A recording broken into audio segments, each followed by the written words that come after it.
बहुत बहुत स्वागत है CTSE JEE नीट के प्यारे से प्लेटफॉर्म पर। और आज हम स्टार्ट करते हैं अपना lecture number 4 in centre of mass.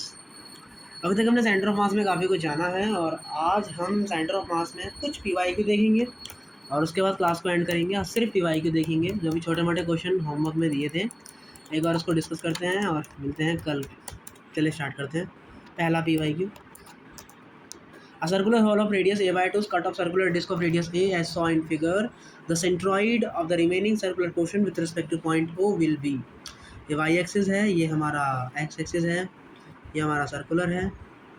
इसमें से हमने एक सर्कल काट दिया है, सर्कुलर डिस्क काटी है बेसिकली। मतलब यहाँ पे एरिया लेना पड़ेगा। इसका आपको रेडियस दिया है a/2 और इस पूरे का रेडियस दिया है आपको a। ठीक है, हम क्या करते हैं, सबसे पहले ओरिजिन पे 0,0 पॉइंट बोल दिया। इसका मतलब है सर्कुलर डिस्क का, इसको बनाइए सबसे पहले ऐसे, एक बनेगा ऐसे और एक बनेगा ऐसा और यहाँ पर आएगा माइनस, यहाँ a/2। इसका सेंटर ऑफ मास क्या होगा, यहाँ पर जिसको हमने ओरिजिन बोला तो सेंटर ऑफ मास होगा इसका 0,0। नो नो नो 0,0 नहीं होगा क्योंकि ओरिजिन तो ये होगा ना अपना। ओके, तो इसका सेंटर ऑफ मास कहाँ आएगा, बिल्कुल बीच में। और ये डिस्टेंस क्या है आपकी a है, तो इसका सेंटर ऑफ मास क्या आ गया हमारा a,0 आ गया। तो यहाँ पर हमारा सेंटर ऑफ मास आ गया यहाँ पे a,0 आ गया। नाउ अब यहाँ से मास निकालेंगे तो मास बराबर होता है हमारा dm बराबर सिग्मा डॉट डी। डी यहाँ पर पाई a स्क्वायर आ जाएगा और यहाँ पे निकालेंगे तो यहाँ पर आ जाएगा हमारा sigma into pi a square by 4। अब हम 4 से ऊपर नीचे मल्टीप्लाई करते हैं। इसको अगर m बोला तो ये हमारा बन जाएगा 4m। बात ख़त्म, मास मिल गया। तो x सेंटर ऑफ मास क्या आ जाएगा, 4m मल्टीप्लाई में centre of mass x coordinate minus m।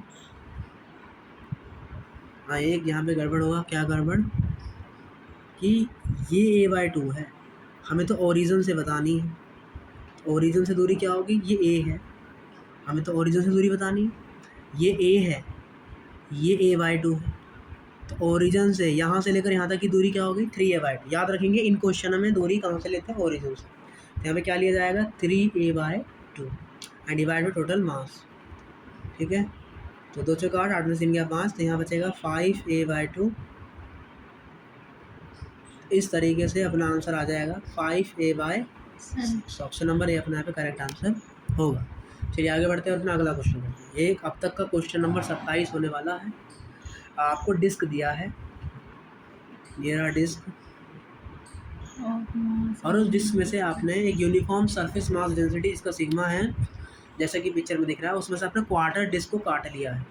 मतलब इसमें से हमने इतना पार्ट यहाँ पे काट लिया। अब डायग्राम कैसा बनेगा, एक तो ये और माइनस में अपना ये वाला पार्ट। चलिए जी, क्वार्टर पार्ट काटा है तो ये वाला रेडियस क्या होगा हमारा, a होगा। तो मतलब दिस इज a। ओरिजिन, अब हम ओरिजिन इसको मान लिया बीचों बीच। इसका मतलब इस पूरी सर्कुलर डिस्क का जो ओरिजिन आएगा वो क्या आएगा, 0,0। क्वेश्चन में क्या बोला है, सेंटर ऑफ मास बताना है इस डिस्क का। तो हमने फार्मूला क्या पढ़ा है, फार्मूला क्या होता है, फार्मूला होता है सर 2r/θ sin θ/2। अगर हम भूल रहे हैं तो एक बार चेक भी कर सकते हैं। अगर आधी होती है इसका होता है 2r/π। यहाँ पाई कितना जाएगा, यहाँ पे पाई, और यहाँ पे कितना जाएगा, पाई। ठीक है, तो हमने फॉर्मूला एकदम सही लिखा है। तो हमने पढ़ा है फॉर अ सर्कुलर डिस्क या फॉर अ सेक्टर या फॉर अ सर्कुलर डिस्क, अगर आपको क्या निकालना है, अगर आपको सेंटर ऑफ मास चाहिए तो उसके लिए आप इस फॉर्मूले का यूज़ करते हैं। हमें इस क्वार्टर डिस्क के लिए सेंटर ऑफ मास चाहिए, तो कैसे निकालेंगे, इसका सेंटर ऑफ मास कहाँ होगा, इसका सेंटर ऑफ मास लाई करेगा कहाँ पर, उसका सेंटर ऑफ मास यहाँ कहीं जो है लाई करेगा। तो उसका वैल्यू क्या आएगा, निकालते हैं।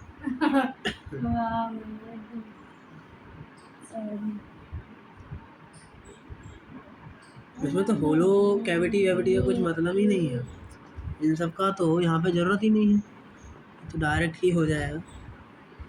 हमें खाली इतने का ही तो बताना है। तो इसका मतलब ये r दूरी हो जाएगा, ये r दूरी हो जाएगा, r और ये r। तो हमें सेंटर ऑफ मास यहाँ कहीं होगा, यहाँ कहीं होगा।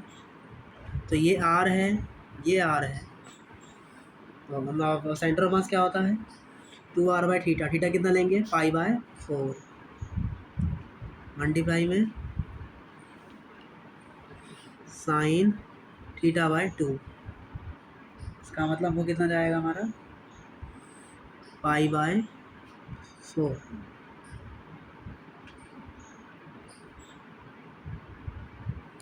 तो हमें खाली इसी का तो बताना है। फॉर्मूला क्या होता है 2r/थीटा साइन θ/2।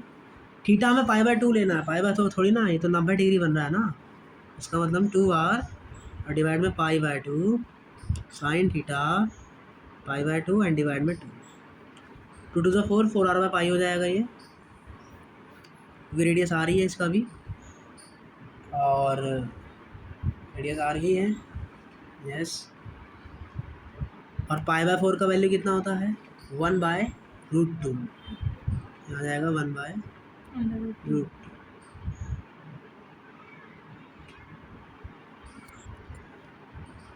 तो यहाँ से अपना आ गया 4r/√2। ये तो हो गया यहाँ पे गलत, क्यों कि यहाँ पे लगा दिया गलत फॉर्मूला। ये जो होता है 2r/थीटा साइन θ/2, ये होता है हमारा सर्कुलर टाइप के लिए, ये डिस्क के लिए नहीं होता। ये फॉर्मूला होता है हमारा रिंग के लिए। अगर रिंग होती है तब हम ये लगाते हैं, लेकिन यहाँ रिंग नहीं दिया है, यहाँ पर हमें डिस्क दिया है। तो डिस्क का क्या होता है 4r/3 फाई साइन 5/2। तो हमें याद रख के चलना है। तो अब आपको थीटा कितना दिया π/2, आप यहाँ पे पुट कर दीजिए π/2 एंड मल्टीप्लाई में साइन π/4, जो कि होगा 1/√2। सर हम क्या कर सकते हैं, इस 8 को लिख सकते हैं 4 × 2। 2 को √2 से भाग करेंगे तो कितना आएगा √2 आएगा। तो सर इसका मतलब इसका सेंटर ऑफ मास कितना आ गया 4√2r3π। तो ये इसका क्या आ जाएगा सेंटर ऑफ मास आ जाएगा। तो इसका मतलब सेंटर ऑफ मास कहाँ लाई करेगा इसका सेंटर ऑफ मास, अगर हम फिर से पिक्चर बनाते हैं तो यहाँ कहीं लाई करता हुआ नज़र आएगा। इसका मतलब उसका एक्स सेंटर ऑफ मास भी होगा और वाई सेंटर ऑफ मास भी होगा। तो एक्स सेंटर ऑफ मास कितना आ जाएगा 4r/3π, और वाई सेंटर ऑफ मास भी कितना आ जाएगा 4r/3π। क्यों, क्योंकि अगर मैं इसको पूरा एक एंगल की तरह ट्रीट करता हूँ, तो अगर ये वैल्यू कितनी आ रही है 4r/3π√2, तो इन दोनों वैल्यू को क्या होना पड़ेगा सेम होना पड़ेगा, तभी दोनों का स्क्वायर करके जोड़ेंगे तो यही आएगा। इसका मतलब HCM और YCM कितना आ गया 4r/3π। तो ये हमारे यहाँ से क्वेश्चन हो गया, जो कि काफ़ी अच्छा क्वेश्चन था। चलिए ये वाला क्वेश्चन करते हैं। आपको ये दिया है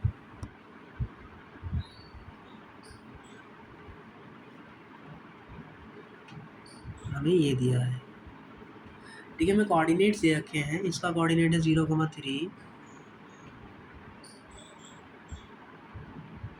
और इसका कोऑर्डिनेट है 2,3। इसका मतलब इस पूरे की लेंथ कितनी होगी 2 होगी। अगर हम ध्यान दें तो इसका लेंथ 2 हो जाएगा, इसका लेंथ 2 हो गया। और हमें क्या क्या दिया है, हमें ये दिया 0,0, ये दिया है 1,2, ये भी 1,2 होगा। इसका मतलब यहाँ से लेकर यहाँ तक की लेंथ कितनी आ गई 2 आ गई। और ये 2 से 3 जा रहा है, इसका मतलब ये लेंथ कितनी है 1 है। इसका मतलब टोटल लेंथ कितनी आ गई यहाँ पे 3 आ गई। और हमें क्या दिया है, हमें ये दिया है 1,0। तो हमें पूछा है, और हमें मास कितना दिया है दोनों का 4 किलो। नहीं, मास हमें क्या दिया है thin flat plate uniform flag shaped lamina, mass है 4 kg। टोटल का मास 4 kg है। तो यहाँ पर हमें सिग्मा डेंसिटी से खेल के काम करना पड़ेगा। तो एक्स सेंटर ऑफ मास और वाई सेंटर ऑफ मास पूछा, तो क्या करेंगे, अगर हम ध्यान दें तो ये में 2 पार्ट दिखाई दे रहे हैं, एक ये पार्ट अलग है और एक ये पार्ट अलग है। तो हम क्या करते हैं, इसका सेंटर ऑफ मास निकालेंगे और इसका सेंटर ऑफ मास निकालेंगे। तो इसका सेंटर ऑफ मास कहाँ आएगा, कहीं बीच आएगा। टोटल लेंथ 2 है, इसका मतलब सेंटर ऑफ मास यहाँ कहीं कहाँ आएगा, यहाँ कहीं आएगा। तो 2 का आधा कितना होगा 1। इसका मतलब इसका सेंटर ऑफ मास कहाँ आ गया, एक्स सेंटर ऑफ मास क्या आ गया 1 आ गया। और वाई सेंटर ऑफ मास क्या आएगा 3 का आधा। तो 3 का आधा क्या होगा 3/2। इसका मतलब 1.5 यहाँ पे आ जाएगा। अब चूंकि ये एक हाइट ऊपर है तो हमें इसमें 1 और ऐड करना पड़ेगा। तो इसका वाई सेंटर ऑफ मास कितना आ गया, इसका वाई सेंटर ऑफ मास आ जाएगा 2.5।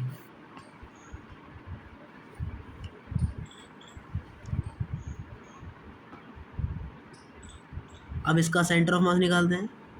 तो टोटल कि इसकी लेंथ कितनी है 2। इसका मतलब वाई सेंटर ऑफ मास कितना आ गया इसका 1 आ गया। और ये वाली लेंथ कितनी है 1, तो 1 का आधा हाफ। इसका मतलब इस नीचे वाले का एक्स सेंटर ऑफ मास भी आ गया, वाई सेंटर ऑफ मास भी आ गया, और इसका भी एक्स सेंटर ऑफ मास भी आ गया और वाई सेंटर ऑफ मास भी आ गया। अब मास निकालने की ज़रूरत है।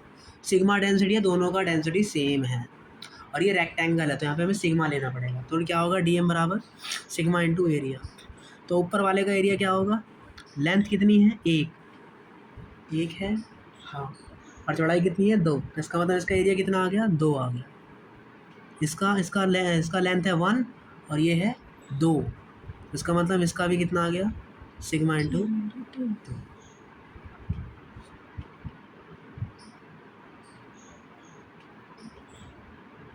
तो इसका मतलब है अगर इसको मैं m बोलता हूँ तो ये भी क्या हो जाएगा मेरा m हो जाएगा। तो मास निकल गया, ये निकल गया। अब आगे बढ़ते हैं। एक्स सेंटर ऑफ मास का फॉर्मूला क्या होता है, एक्स कोऑर्डिनेट ऑफ नीचे वाली रॉड हाफ है और उसका मास m है, plus x coordinate and half and divide में 2m। 1n plus half 3/2। तो यहाँ से इसका एक्स सेंटर ऑफ मास कितना आ गया 3/4, मतलब 0.75। तो एक्स सेंटर ऑफ मास निकाल लिया, वाई सेंटर ऑफ मास निकालते हैं। तो वो क्या आएगा, वही अपना वाई कोऑर्डिनेट ऊपर वाली का 2.5 multiply 5 plus 1 into M by 2m, 3.5/2 और m से m कट गया। सॉल्व करेंगे तो कितना आएगा 1.75। तो इजीली ये क्वेश्चन भी हमसे हो गया, खाली कैलकुलेशन था और कुछ इसमें नहीं था। चलिए आगे बढ़ते हैं और अपना अगला जो है PYQ डिस्कस करते हैं।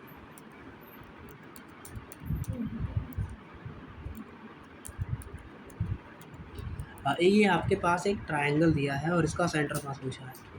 इसका वेट है 2.5 किलो, इसका वेट है 1.5 किलो और इसका वेट है 1 किलो। इसका कोऑर्डिनेट है ये 3 सेंटीमीटर है। इसका मतलब इसका कोऑर्डिनेट क्या हो जाएगा 3,0 और ये लेंथ हमें दी है 4 सेंटीमीटर। इसका मतलब इसका कोऑर्डिनेट हो जाएगा 0,4 और ये लेंथ हमें दी है 5 सेंटीमीटर। काम ख़त्म। क्या करेंगे, इन सबको हम अलग अलग रॉड ट्रीट करते हैं। एक रोड ये है, एक रोड ये है, एक रोड ये है। तो इसका और इसका सेंटर ऑफ मास, इसमें तो कुछ करना ही नहीं, हमें तो कोऑर्डिनेट पता है तो लगा सकते हैं डायरेक्ट एक्सीएम।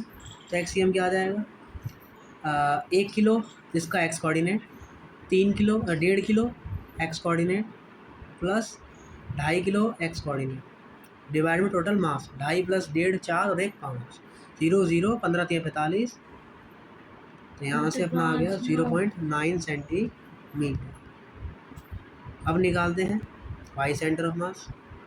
तो वाई सेंटर ऑफ मास आएगा हमारा 1 किलो का है वाई कोऑर्डिनेट, 1.5 किलो का वाई कोऑर्डिनेट एंड 2.5 किलो का 4 कोऑर्डिनेट डिवाइड में टोटल मास 0 0 0। 25 का 100 मतलब 10 5। तो इसका मतलब वाई सेंटर ऑफ मास यहाँ पर आ गया 2 सेंटीमीटर। Very easy question. चलिए आगे बढ़ते हैं। एक रोड है और ऐसा क्वेश्चन हमने किया भी है।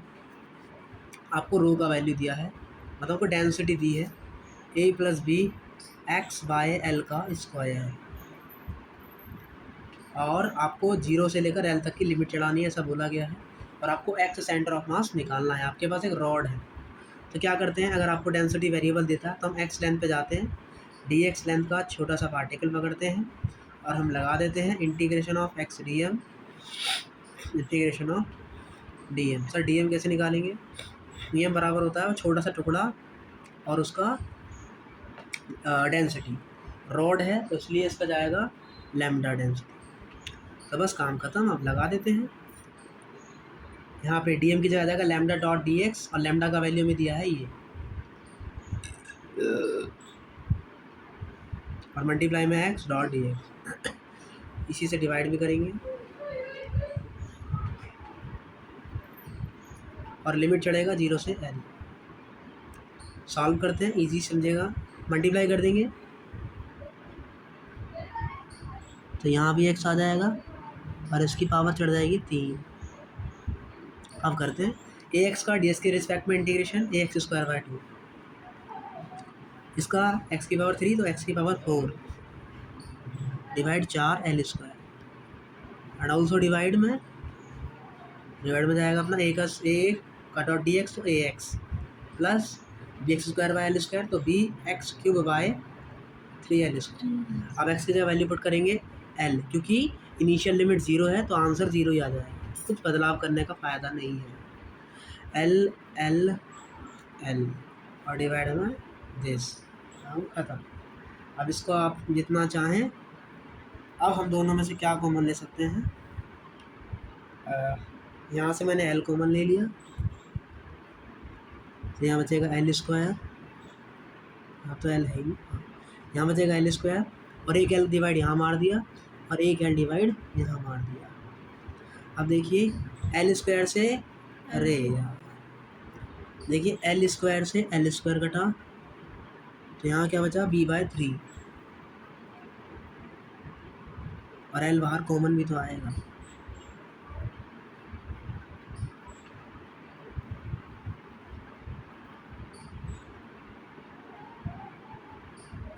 और हमने ऊपर में से यहाँ गड़बड़ किया, यहाँ तो l² आएगा ना, क्योंकि ax का तो l²/2 होता है, तो यहाँ क्या चढ़ेगा l² चढ़ेगा ना।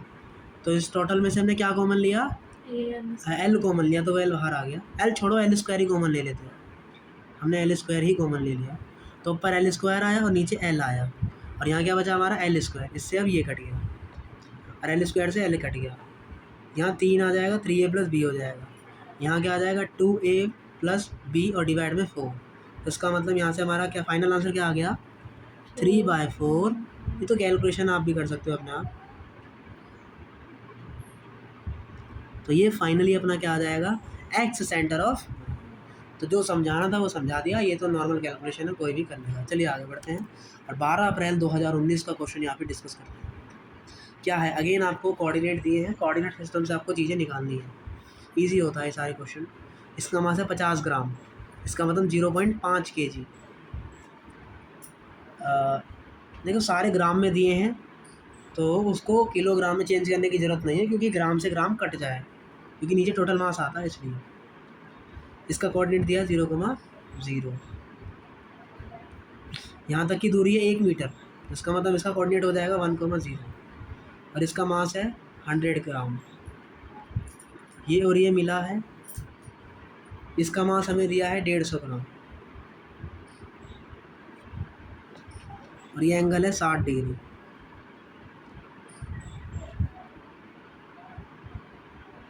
और तो अब क्या करना पड़ेगा, इसके कोऑर्डिनेट पता है, इसके कोऑर्डिनेट पता है, लेकिन इसके कोऑर्डिनेट नहीं पता। कैसे पता करेंगे, आइए समझते हैं।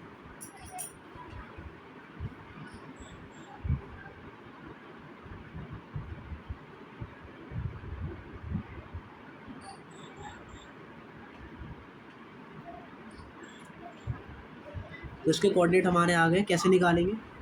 सबसे पहले यहाँ पे मैंने लंब खींचा, तो लंब खींचा तो लंब क्या काम करता है, जो भी दूरी होती है दोनों के बीच की 1 मीटर है तो उसको आधा आधा बांट देता है। इसका मतलब यहाँ से लेकर यहाँ तक की दूरी होगी 0.5 मीटर। आपको ये एंगल दिया है, आपको खाली क्या निकालना है, देखिए ये दूरी 0.5 है, इसका मतलब इसका एक्स कोऑर्डिनेट कितना हो जाएगा 0.5। अब वाई कोऑर्डिनेट कैसे निकालेंगे, आपको थीटा पता है, ये निकालना है। हम जानते हैं tan थीटा बराबर होता है लंब बटे आधा, और लंब क्या है हमारा वाई कोऑर्डिनेट। tan थीटा का वैल्यू कितना होता है 1/√3, इसका मतलब वाई कोऑर्डिनेट क्या आ गया हमारा 0.5/√3 आ गया। तो अब आपको वाई कोऑर्डिनेट भी पता है, एक्स कोऑर्डिनेट भी पता है, तो वैल्यू पुटिंग करनी है और जो भी आपसे पूछेगा आप निकाल सकते हैं। चलिए हम अगला क्वेश्चन करते हैं, जो कि 8 अप्रैल 2019 की शिफ्ट में आया हुआ क्वेश्चन है। A uniform rectangular thin set ABCD of mass m has length, ये भी बहुत ईजी क्वेश्चन है। आपने क्या किया, इसमें से इतना पार्ट काट के अलग कर दिया है। इसका 0,0 कोऑर्डिनेट है, इसका 1,0 कोऑर्डिनेट है, इसका A,B कोऑर्डिनेट है, इसका 0,B कोऑर्डिनेट है, ये A है, ये E है, ये B है, ये C है, ये D है, E है, ये F है, ये G है, ये H है और ये ओरिजिन है। ठीक है। इसका दूरी दिया है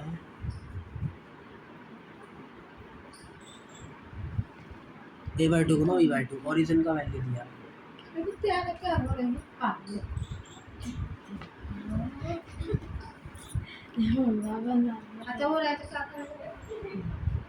तो इस पूरे का सेंटर ऑफ मास कहीं यहाँ लाई करेगा।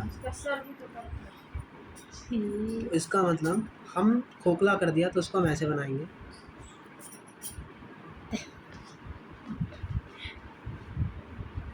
इसका टोटल मास m है और इसके कोऑर्डिनेट हैं A/2, B/2।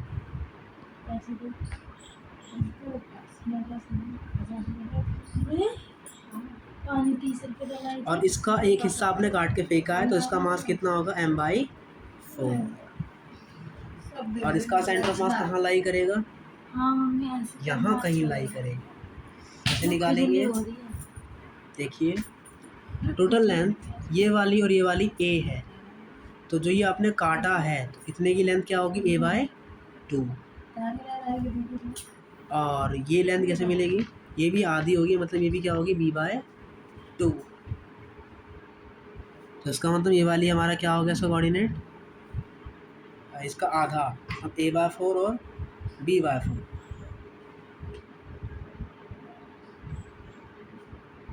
लेकिन हमें दूरी कहाँ से पूछी है, ओरिजिन से। ओरिजिन क्या दिया है, A/2। तो A/2 में क्या माइनस करना पड़ेगा, यहाँ क्या आ जाएगा, 4 में से 1 गया तो 3A/4। ऐसे ही B का कोऑर्डिनेट भी क्या आ जाएगा, 3/4। एक्स सेंटर ऑफ मास निकाल लिया, वाई सेंटर ऑफ मास निकाल लिया। अब डायरेक्ट वैल्यू पुट कर देंगे। तो XCM लिखेंगे सबसे पहले। तो XCM क्या होगा, उसका मास, उसका एक्स कोऑर्डिनेट माइनस उसका मास, उसका x coordinate, divide total mass.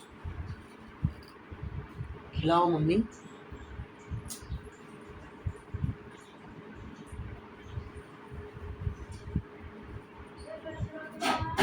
To M है, इससे ये घटा। अब यहाँ कैलकुलेशन है, सॉल्व कर लेंगे, अपना आंसर आ जाएगा। ठीक है, चलिए। तो और एक क्वेश्चन है जो कि खोखला वाला है, आप उस क्वेश्चन को वैसे ही कर लेंगे जैसे यहाँ पे करवाया गया है आपको, सिमिलर टाइप का क्वेश्चन है। तो आज की क्लास छोटी रखते हैं, सिर्फ पीवाई पर डिस्कशन किया है, एक आध क्वेश्चन छोड़ा है आपके ऊपर, जाइए और करिए, उनका डिस्कशन कल करेंगे। आज की क्लास इतनी ही रखते हैं। आज हमने जितने पीवाई की उनको कर लिया है, तो मिलते हैं कल, अपने इस सेंटर ऑफ मास चैप्टर को आगे बढ़ाएंगे और जो भी कंसेप्ट हैं उनको समझने का ट्राई करेंगे। मिलते हैं कल, तब तक के टाटा बाय बाय, जय हिंद।